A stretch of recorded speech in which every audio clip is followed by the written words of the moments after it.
Dias da Democracia de hoje recebe a deputada federal pelo PSOL do Rio Grande do Sul, Fernanda Melchiona, que é integrante da Comissão de Meio Ambiente da Câmara dos Deputados e que se encontra no Recife para participar do Ocupa Política. Fernanda, você faz parte da articulação da greve pelo clima, greve mundial pelo clima, que acontecerá no próximo dia 20 de setembro. O que diferencia as reivindicações em torno da greve pelo clima, greve mundial pelo clima, das teses do desenvolvimento sustentável? Bom, é um prazer estar aqui com vocês, Marcos. Eu quero agradecer o convite das Trilhas da Democracia e dizer que nós estamos ajudando nesse processo de mobilização para que o Brasil entre nessa agenda internacional que já está bastante convocada em vários países, já teve passeatas em muitos lugares com relação à possibilidade real, não só a possibilidade, na verdade, a realidade do aquecimento global, né? Se o mundo seguir com essa lógica de um capitalismo, de uma lógica do lucro acima da natureza, do lucro acima da vida, de produção desenfreada, de emissão de gases poluentes. Um capitalismo predatório. Capitalismo predatório. E o que nós vamos ver é que até 2100 a temperatura média do planeta pode aumentar de 2 a 4 graus e que leva a várias barbáries do ponto de vista de extinção de espécies, 40% das espécies marinhas, a savanização de várias florestas, inclusive a amazônica, está nos riscos, o aumento de furacões e, sobretudo, o impacto nas populações mais vulneráveis, né? Populações ribeirinhas ou populações que serão afetadas mais brutalmente pelos impactos do aquecimento global. Então, infelizmente, é muito concreto. E o mundo, em vários países, já tem uma agenda de mobilizações bastante potente. O Brasil, infelizmente, teve manifestações grandes na semana passada, o que é bom, né, a existência das manifestações, mas sobre uma questão muito grave, que é o aumento absurdo das queimadas sob o governo Bolsonaro, né? Aumentou 80% as queimadas, literalmente a Amazônia está queimando, né? E não é um raio num céu azul. Veja, tem muita gente que pode dizer, porque o governo foi negligente. O governo é diretamente responsável. As medidas do governo Bolsonaro e do ministro anti-meio ambiente, que tem que sair imediatamente do cargo, são no sentido de estimular, soltar os pitbulls e aqueles que há muito tempo querem devastar e desmatar a nossa floresta amazônica. O governo estimulou. Os relatos que são feitos sobre o que está acontecendo em Altamira, no Pará e em Rondônia são relatos de selvageria, né? Garimpeiros, grileiros, barbáries sobre as terras indígenas e ameaças aos indígenas nas suas terras.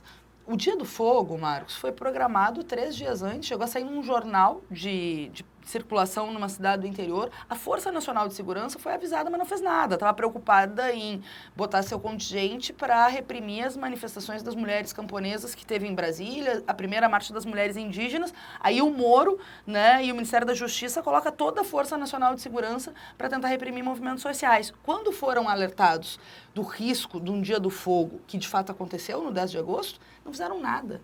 Nada. E o que aconteceu? Aumentou enormemente, né, os focos de incêndio. Veja, e não é mesmo um raio no céu azul, eu sou da Comissão de Meio Ambiente, desde o início do ano a gente está denunciando. Dos 9 estados da Amazônia Legal, 7 estavam sem superintendente do IBAMA. O governo cortou mais da metade das verbas do controle de incêndios. Acabou com a fiscalização. Quando se pegou uma carga de madeira ilegal, que são esses mesmos que desmatam, que vão lá na floresta e cortam, etc., diz que não era para queimar a carga. Ele sinaliza para essa base dos garimpeiros permanentemente. Ou seja, ele liberou as porteiras das forças do atraso. E os danos são irreparáveis. Na verdade, são incalculáveis, mas, pelo que a gente está lendo de vários cientistas, o que pode acontecer no Brasil é que, se esse padrão de incêndio e de desmatamento seguir nos próximos 4 a 8 meses, segundo o professor Paulo Artaxo, da USP, os danos são irreparáveis. Não tem 200, 300 anos que se possa, reparar. Isso é gravíssimo, seja pela biodiversidade, seja, né, pela questão dos indígenas nas florestas amazônicas, seja pela nossa questão do Brasil, seja pela questão mundial. A floresta amazônica não é o pulmão do mundo, é verdade. Muito tempo se achou que era o pulmão, na verdade são os oceanos. Mas a floresta amazônica é fundamental para o equilíbrio climático. Assim. Então, o que a gente está vendo são forças reacionárias anti-meio ambiente que podem e que, se seguirem nessa lógica, vão trazer danos irreparáveis para o futuro do planeta. Bom, Fernanda, eu queria voltar à pergunta inicial. Toda a estratégia do desenvolvimento sustentável, né, procurava apontar na direção de que era possível manter a vida das gerações futuras, elaborar um projeto de desenvolvimento comprometido com as gerações futuras, mas nos marcos do capitalismo. Me parece que há uma diferenciação daqueles que se reúnem em torno da greve pelo clima, greve mundial pelo clima, no sentido anticapitalista. Eu queria que você analisasse um pouco essas diferenças, né? É possível, quer dizer, o que acontece hoje no Brasil é lógico, a gente chega num extremo de selvageria, de barbárie por conta do governo Bolsonaro, uma conjuntura específica, né? Mas os ataques, os atentados ao meio ambiente, eles são permanentes, digamos, são crônicos. Se né? potencializou muito no governo do Bolsonaro, lógico. Potencializado pelo próprio discurso dele. Veja, Marcos, só um parênteses, a última coisa que eu queria falar do outro bloco. Em uma semana que aumentou as queimadas em 80%, que o INPE registrou um aumento de 278% da Amazônia, o governo, que já tinha demitido o diretor do INPE, um cientista reconhecido no mundo inteiro por trazer a público dados que deveriam ser públicos, que são públicos, né? Além de demiti-lo, passou uma semana atacando as ONGs e minimizando o que estava acontecendo no Brasil, enquanto governos como o da Bolívia já estavam botando avião para tentar debelar o fogo nos seus países. Se perdeu uma semana desse mentiroso, além de reacionário, o Bolsonaro é um mentiroso, mentindo enquanto se pegava fogo. Então, não é negligência, é responsabilidade. E as coisas precisam ser ditas como são. O governo Bolsonaro tem responsabilidade no aumento exponencial e o ministro anti-meio ambiente foi fundamental para criar essa antessala. Óbvio que ele não tem nenhuma mais condição política de seguir à frente do cargo. Eu acho que tu traz uma pergunta importante sobre o futuro da humanidade. Veja, eu tenho a impressão de que a lógica do capitalismo é uma lógica do lucro acima da vida, do lucro acima dos direitos dos trabalhadores, do lucro acima do meio ambiente, da natureza, ainda mais nesse momento que o capitalismo está numa crise desde 2008 no mundo. Né? E agora, de novo, vários países estão ameaçados de entrar em recessão. E o Brasil começou em 2013 e 2014 e essa crise é gravíssima. São mais de 5 anos de estagnação, de baixos salários, de desemprego de 13 milhões, 35 milhões na informalidade. Qual é a receita do capital nesse momento histórico? Menos direito para o povo, menos Estado no sentido de direitos sociais, educação, saúde, mais espoliação e mais devastação ambiental. Essa tem sido as receitas de uma forma geral, né?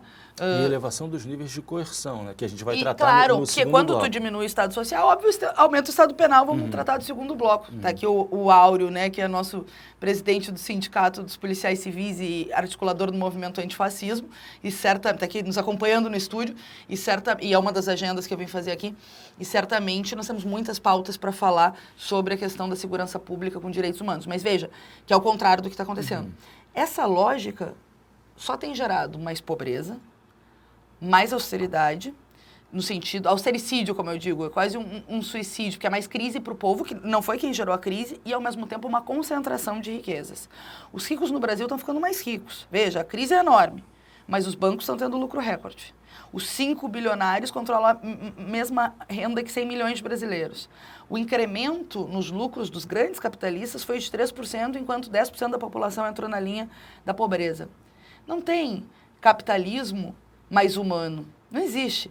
A lógica do capitalismo é lucro. E quando a lógica for lucro, eles vão fazer de tudo para lucrar. O Karl Marx dizia que quando o capitalismo vai bem, é ruim para os trabalhadores. Quando o capitalismo vai mal, é pior para os trabalhadores. Porque é isso. Eles sempre querem explorar, devastar o planeta, etc. Então tem toda uma questão do aquecimento global, que obviamente é potencializado por essa lógica, né, extremamente predatória. Alguns querem transformar o tema do meio ambiente num tema de mercado. Então, vender o teu direito de poluir, etc. E os países fazem do meio ambiente, do direito de poluir, um comércio entre os países e tentam, assim, reverter o aquecimento global. Eu acho que o capitalismo está colocando a humanidade em risco, a vida do planeta, etc. Então, eu acredito mais, obviamente, numa ideia de que a gente possa construir uma outra lógica de sociedade, de uma democracia real, em que a maioria controle a política e a economia, e que a economia dos países, do planeta, seja voltada para as necessidades reais. Não pode ser possível, Marcos, que a gente tenha a produção, por exemplo, de alimentos para alimentar 12 bilhões de pessoas no mundo. E mais de 1 bilhão de pessoas passem fome. E são 7 bilhões, né? 7 bilhões e pouco. Né? Então, sobra 5 bilhões, né? O que seria suficiente para alimentar 5 bilhões de pessoas, sobram esses alimentos, porque a lógica do capital é a venda. Se não tem quem compra, os estoques são queimados, vai para qualquer coisa, e as pessoas morrem de fome. Essa é a lógica do capital. Fernanda, né? Então, é preciso reverter, claro, globalmente isso. Acho por isso que eu me integro mais com a ideia de unificar estrategicamente, né, as lutas ambientalistas com as lutas socialistas. Por isso vem uma vertente do pensamento socialista que chama o oxissocialismo, e eu acho muito importante. Agora, a greve do clima vai agregar todo mundo que está lutando contra o aquecimento global, e é preciso ir para as ruas. Dentro do movimento é importante fazer o debate estratégico para que a gente possa construir um outro tipo de sociedade. Fernanda, voltando à conjuntura política nacional e voltando aos embates que são travados na Câmara dos Deputados, né? Quer dizer, esse é o teu primeiro mandato como deputada federal, você já foi 3 vezes, né, vereadora por Porto Alegre. Como é que se dá o enfrentamento na Câmara dos Deputados contra essa bancada temática poderosíssima representada pelo agronegócio? Como é lutar por essas questões enfrentando representantes dos pecuaristas que desempenham um papel central na expansão, na derrubada, na verdade, da Mata Amazônica, da floresta amazônica? Eu acho que sempre é bom pensar a representação do Congresso como uma representação distorcida da realidade, né? Se a gente chegar lá, por exemplo, encaixando com a tua pergunta, você vai chegar, vai ser 80% talvez, quase isso, homens, brancos, velhos, representantes de grandes corporações ou de grandes interesses capitalistas, sobretudo o agronegócio, que é a maior bancada, né? A bancada ruralista. Então, há essa representação distorcida e dentro da Câmara eles fazem acelerar pautas que são extremamente danosas. Aliado com um governo autoritário e anti-meio ambiente, isso piorou muito. Veja, a liberação de agrotóxicos com a velocidade que foi liberado nos primeiros meses de governo Bolsonaro é um risco, obviamente, ao meio ambiente e à saúde das pessoas. Estão envenenando a população e a população não tem nenhum direito de saber que está sendo envenenada. Olha que loucura que está acontecendo no Brasil. O PL 187, que permite, né, a exploração de terras indígenas, foi aprovado na CCJ terça-feira, mesmo com toda essa crise na Amazônia. Olha a sanha de lucros, né, que tem essa bancada ruralista que quer se apropriar das terras indígenas que já são pouco demarcadas, perto da dívida histórica que o país tem com a população indígena depois de 519 anos, bom, de genocídio, de tudo que a gente sabe que a população originária viveu no nosso país. A pauta do Código Florestal, um dos primeiros projetos votados na Câmara foi a MP 867, que flexibilizava pontos já do Código Florestal, que já tinha coisas ruins, né? Mas sempre no sentido de anistiar, de que os predadores, que devastam o meio ambiente sejam anistiados das dívidas que têm. Então, veja, eles estão sempre tentando desmontar a legislação existente e criar ainda mais um cenário para avançar sobre os direitos da população. Por que eu comecei falando da representação distorcida? Porque não é a cara do povo brasileiro. Não só em relação a ruralistas ou não. Se a gente chegar a andar na rua aqui, né, em Pernambuco, a gente vai ver que a maioria da população é mulher, que a maioria da população é negra, que a maioria da população é trabalhadora. Não é essa a representação do Congresso. Então, obviamente, um Congresso com essa representação atende os interesses, majoritariamente, das elites econômicas e das elites políticas. Se a maioria não se mobiliza e não luta do lado de cá para fazer uma contra-agenda e fazer uma contra-ofensiva sobre o que está no Congresso e o que está na pauta do governo Bolsonaro, que consegue ainda ser pior, porque é a representação dos interesses econômicos da elite com violência, com repressão, com autoritarismo. Né? O Bolsonaro é o que eu chamo de velha política no sentido do sistema político brasileiro, que tem muito controle das elites econômicas, com os métodos de governos autoritários. Quem reivindica a ditadura, etc., tudo... Bom, eu faço uma brincadeira, eu estou me sentindo em casa, posso fazer. O governo envolve, claro, setores econômicos de uma agenda ultraliberal, de uma agenda anti-meio ambiente, mas também junta gente que parou antes da Revolução Francesa. Tem gente que é pré-iluminista no pensamento. É sério, gente. Tem gente que acredita na Terra plana, estão atrasados uns 400 anos. Não se trata apenas de um movimento conservador, não se trata. Reacionário. Né? É reacionário, anti-iluminista, anti-ciência, anti-verdade. Eles querem criar uma pós-verdade, que é uma coisa muito louca. É isso, tem terraplanista. Retrocede a tempos anteriores ao Renascimento. Exato, exatamente. Então junta os pré-iluministas, junta a República Velha, aquela ideia, né, do café com leite, as viúvas da ditadura civil-militar, no único país da América Latina que não fez justiça de transição, e a gente cobra, enfim, os erros do passado, porque é um país que não conhece a sua história, seu passado, infelizmente pode repetir no presente e no futuro as barbáries que ocorreram naquele momento, além de setores reacionários que não aceitam o avanço da luta das mulheres, dos LGBTs, dos negros e negras, antirracismo, né? Então, enfim, que tem um discurso contrário à demarcação das de terras indígenas. Da garantia das terras dos quilombolas, todos. etc. Fernanda, a gente podia conversar agora sobre o recrudescimento do braço penal do Estado brasileiro. Como é que você avalia esse crescimento em 7, 8 estados do número de homicídios praticados por policiais militares, com destaque para aquilo que acontece no estado do Rio de Janeiro? Eu acho que é muito grave o que está passando no Brasil. Nós temos a polícia que mais mata e que mais morre no mundo. E essa parte da violência policial, da letalidade policial, obviamente também é incrementada, já era muito grande, aumentou exponencialmente em 7, 8 estados, sobretudo no Rio de Janeiro. Aliás, um parênteses, no Rio de Janeiro, 818 casos, não foi desde o início do ano, nós podemos confirmar para dar o dado certinho, mas nenhum em área de milícia,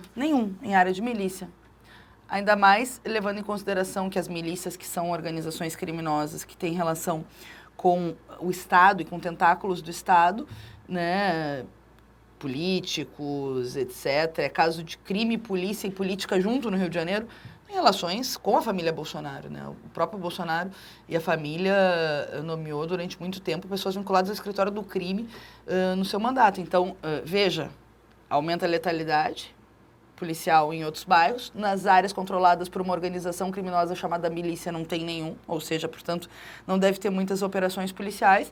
E, obviamente, esse discurso, essa violência é incentivada pelo que o próprio Bolsonaro fala. Nunca foi tão claro na história brasileira que não existe Estado paralelo, né?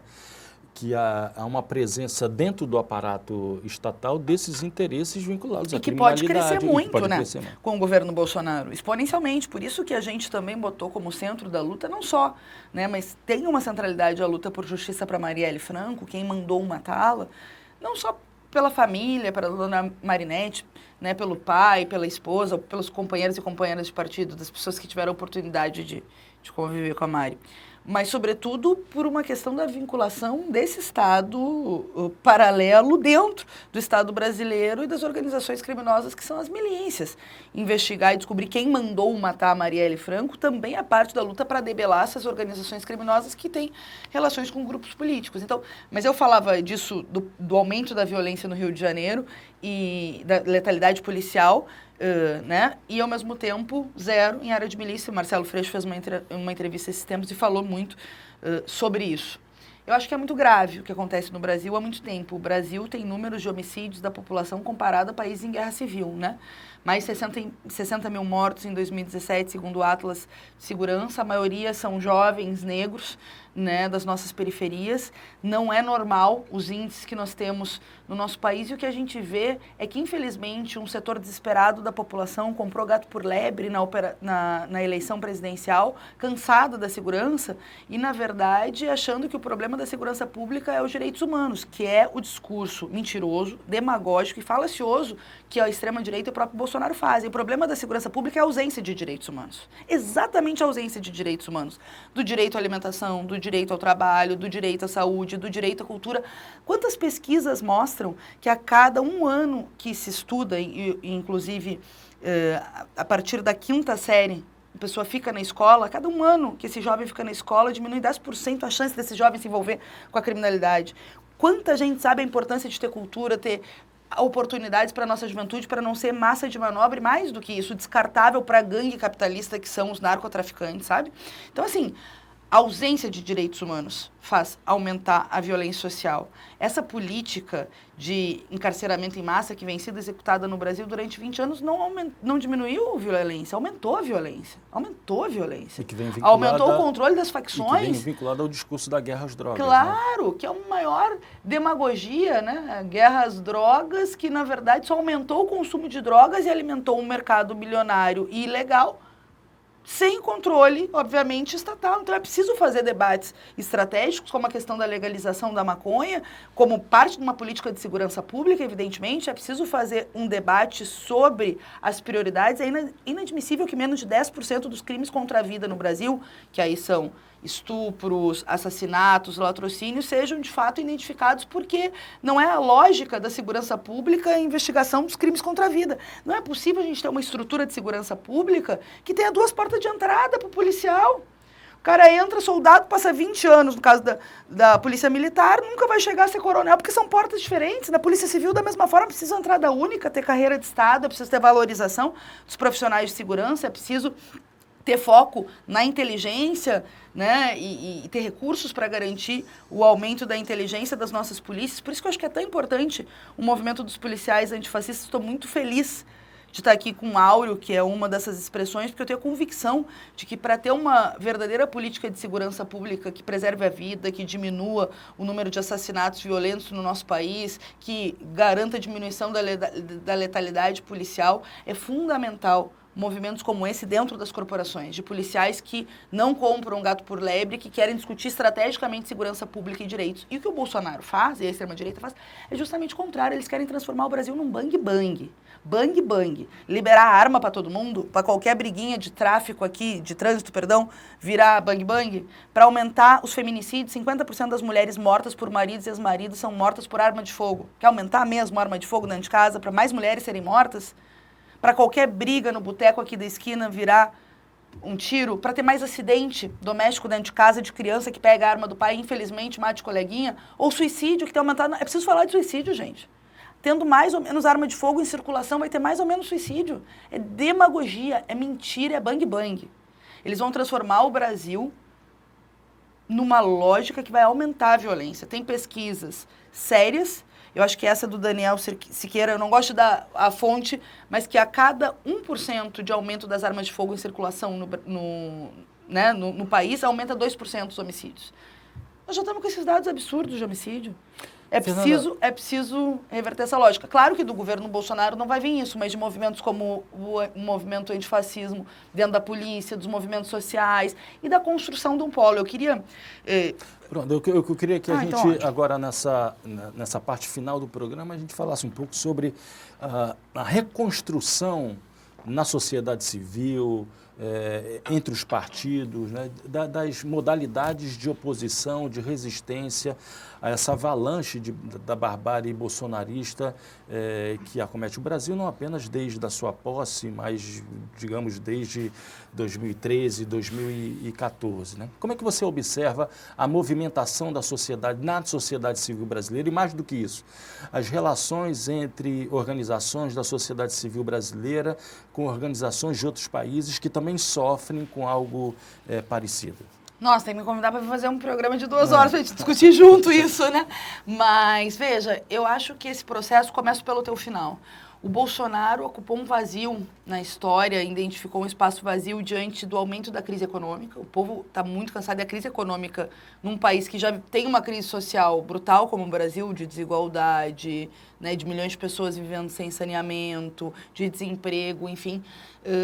Potencializou uma situação muito difícil já no nosso país. Nós temos mais de 5 milhões de brasileiros que estão passando fome, 20 milhões que estão cozinhando com lenha porque não tem dinheiro para comprar gás. A coisa está muito feia no nosso país. Bom, ele viu esse espaço político pós-2014 de combinação de uma crise econômica profunda com uma crise de representatividade, que é um processo mundial. O capitalismo está em crise. E a lógica do capitalismo para recompor os seus lucros é massacrar mais os direitos da classe trabalhadora, da juventude, das mulheres, explorar mais o meio ambiente. A classe política, que tem no sistema político dominante uma lógica de manter os privilégios dos ricos e dos próprios políticos, também entrou em crise no sentido das pessoas não se sentirem mais representadas por ela. E também tem o balanço de uma esquerda que entrou nesse modus operandi e decidiu governar dessa forma de fazer política. Gerou um ceticismo. E assim, em todos os lugares do mundo, presta atenção, Marcos, todos os lugares que essa neofascismo apareceu, foi uma combinação de crise econômica, de crise de representatividade, de uma esquerda que se adaptou e uma esquerda radical que não foi suficiente de ocupar esse espaço, né? E uma extrema-direita que ocupou esse vazio, vendeu o gato por lebre. O Bolsonaro se vendeu como se utiliza do discurso da crise, da crise de segurança. Ele se vendeu como antissistema. Ele disse que ele não era... Claro que ele é o filho mais podre desse sistema político. Ele é o filho mais podre desse sistema, mas ele se vendeu como antissistema, como anticorrupção. Como o Trump fez nos Estados Unidos, a gente pode pegar vários exemplos internacionais, e ganhou um setor do povo. Está perdendo, porque a desaprovação dele está caindo. De fevereiro para cá aumentou de 19% para 53% o número de pessoas que desaprovam o seu governo. São pessoas do povo que compararam gato por lebre. E essas pessoas precisam fazer a experiência mais rápida com o governo e lutar junto com a gente. E chama atenção também, quer dizer, a desaprovação ao governo vem crescendo, mas a desaprovação ao presidente cresce ainda mais. Ou seja, existe um traço da personalidade dele que incomoda os brasileiros, né? É o governo mais mal avaliado em 8 meses em primeiro mandato. Veja, não é qualquer coisa. 93% das pessoas na última pesquisa dizem que concordam conosco na defesa do meio ambiente. Os jovens que fizeram o tsunami da educação em 15 de maio tiveram amplo apoio da população e precisa seguir a luta em defesa da educação, porque as universidades estão colapsando e é uma luta que pode ser de maioria no sentido da maioria do povo nos apoiar. Então, o governo está perdendo. Só que à medida que ele perde, ele faz mais base social, aprovação, mais política para uma extrema-direita que botou a cabeça para fora no Brasil, que quer fechar Supremo, quer fechar Congresso, quer perseguir movimentos sociais, que quer botar fogo na Amazônia, que são eles que querem matar, né? Isso, formar milícias para atacar movimentos sociais que lutam por reforma agrária, pelas terras indígenas. Então, é uma situação muito contraditória, mas vale a pena a gente ver como ela se formou também para ver os nossos desafios. É preciso fazer todas as unidades de ação necessárias. Todos que lutam contra o governo Bolsonaro, juntar as oposições, fazer luta, né, com todos que queiram fazer luta no sentido de ir para as ruas, defender direitos, isso é evidente, né? Mas, ao mesmo tempo, fazer esse balanço histórico, porque é da ausência ou da necessidade de impulsionar uma esquerda verdadeiramente anti-regime que também fica esse vazio. Sabe por que eu acho que o Bolsonaro ataca tanto o socialismo? Eu acho que ele ataca.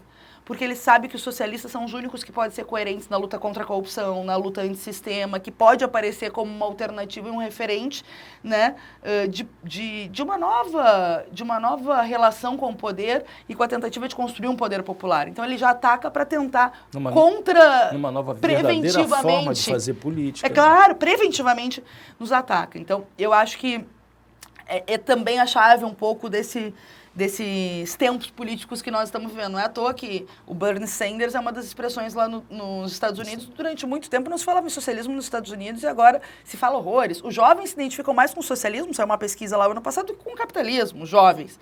Né? Tem a Alexandra Ocasio-Cortez, também está nascendo novas expressões de uma luta política, que é uma luta contra essa dominância do capital. Nós precisamos fazer isso no Brasil, e por isso eu estou construindo o PSOL, estou nessa luta há muito tempo, desde 2003, né, de construir uma esquerda radical com capilaridade, radical no sentido de cortar o mal pela raiz, né, de massas.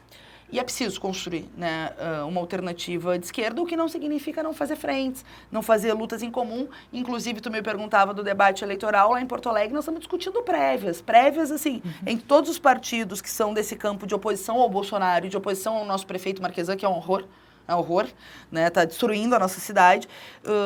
Prévias para discutir quem encabeça a chapa, para quem é vice, mas para discutir sobretudo o programa. E para nós tem que ser um programa plebeu, contra a corrupção, de democracia real, de valorização de servidores públicos, de empoderamento da cidadania, de resgate da cidade. Nós estamos propondo isso, tomara que todos topem, a gente possa, porque é uma forma de fazer um processo de envolver a cidade. E não só os filiados dos partidos, aqueles que forem de movimentos sociais populares, que participem, que escolham no processo quem é o candidato, um movimento social por baixo na cidade para construir uma candidatura de fundo. Na Itália são feitas prévias pelos campos políticos, né? Existem prévias no campo da centro-direita e no campo da centro-esquerda. Na Argentina, as prévias representam uma espécie de primeiro turno adiantado, que seria uma espécie de alternativa à regra dos 2 turnos que acontece no Brasil. Como é que seriam essas prévias pensadas, refletidas E na Argentina PSOL. foi uma derrota do macrismo, né? Sim. Foi importante o primeiro passo, que foi agora a eleição final de outubro. As prévias seriam prévias internas ao PSOL? Não, prévias de todos os partidos. Nós estamos propondo para todos os partidos. Que todos façam e que seja além dos partidos com a cidade. A gente está... E a posição né, que nós estamos defendendo para que PT, PCdoB, PSB, PDT, todos os partidos que fazem oposição ao governo Bolsonaro e fazem oposição ao governo Marquesan possam compor movimentos sociais, partidos que não são legalizados, a UP que está em processo de legação, enfim, e também movimentos sociais, aberto para quem não é afiliado a nenhum partido participar, votar, escolher. A Frente Ampla fez um processo assim no Chile, foi a primeira vez que se rompeu, né, a polarização entre a direita tradicional e a esquerda do regime, lá que foi a concertação, etc., e teve um terceiro campo de uma esquerda que mais combativa e fez 20% dos votos. Isso foi agora em 2017, fizeram abertos, assim, prévias, etc., discutidos com a cidade, voto cabeça de chapa, voto programa, vota, enfim, as pessoas votam, porque além de um processo de democracia, porque é uma oportunidade para a gente poder fazer um balanço também, discutir um bom programa, é um processo de envolver a cidade, é preciso envolver a cidade, envolver as pessoas, envolver a cidadania para construir uma nova política que precisa ser nova em conteúdo, não aceitar essa velha partidocracia do Brasil, a velha forma de fazer, mas também precisa ser nova em forma, né? Inovar em participação. Desculpa o trocadilho, mas e pensar um desenvolvimento com envolvimento, né? Exato, olha, gostei, envolvimento com... Nós temos que encerrar, né? Eu só quero dizer uma coisa, Marcos, eu não posso ir embora daqui sem dizer. Eu quero agradecer ao povo nordestino. Sem o povo nordestino, estou aqui em Pernambuco, não posso vir aqui e não dizer isso, tenho ido em todos os lugares do Nordeste que eu vou, eu falo. Graças ao povo nordestino e às mulheres brasileiras, nós tivemos segundo turno nessa eleição. Isso foi a expressão da resistência que vocês têm aqui, né? De tantas tradições de luta, etc. E as mulheres também que encabeçaram ele, não. Não foi suficiente para vencer o segundo turno? Não foi. Mas sem o povo nordestino e sem as mulheres, o Brasil certamente estaria numa situação bem pior agora. Então, quero dizer aqui, agradecer a todo o povo nordestino e, em resposta ao Bolsonaro, dizer somos todos Paraíba. Fernanda, muito obrigado. E o Trios da Democracia volta na próxima terça-feira, às 9h30 da noite, com reapresentação aos domingos, às 7 horas da noite. Até lá.